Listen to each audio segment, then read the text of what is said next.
न पुण्य न पाप न सौख्य न दुख न मंत्रो न तीर्थ न वेदो न यज्ञ। भोजनम नैव भोज्य न भोक्ता चिदानंद रूप शिवोहं शिवोहम। न मैं पुण्य हूँ न पाप न सुख और न दुख, न मंत्र न तीर्थ न वेद और न यज्ञ। मैं न भोजन हूँ, न खाया जाने वाला हूँ और न खाने वाला हूँ। मैं चैतन्य रूप हूँ, आनंद हूँ, शिव हूँ, शिव हूँ। हम सभी के जीवन में शिव होने की संभावना होती है और हम सभी शिव हो सकते हैं, लेकिन ये इस बात पर निर्भर करता है कि हम अपने जीवन में निराशा के कारणों को ज्यादा महत्व देते हैं या अपने कर्मों को। हमारा जीवन समुद्र के समान है जिसमें विष और अमृत दोनों ही है।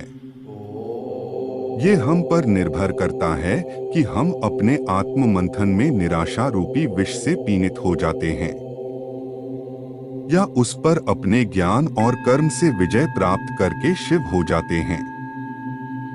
शिव को विषधर के रूप में भी जाना जाता है, जिन्होंने समुद्र मंथन द्वार निकले विष से इस संसार को बचाने के लिए उसे अपने कंठ में धारण कर लिया और इस संसार को विष के प्रलय से मुक्त किया था।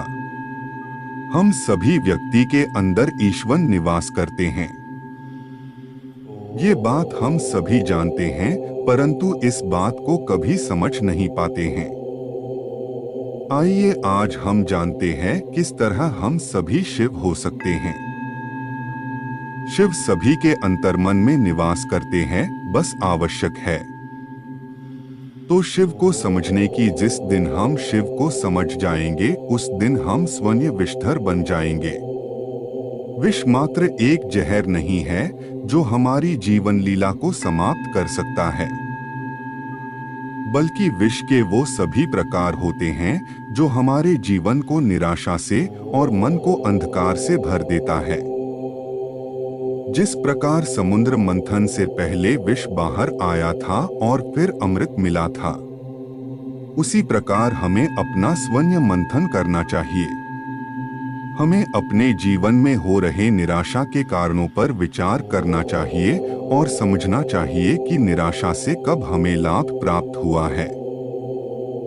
अगर निराशा से हमें कोई लाभ ही नहीं, तो अपने जीवन को निराशा से भरने का क्या अर्थ है।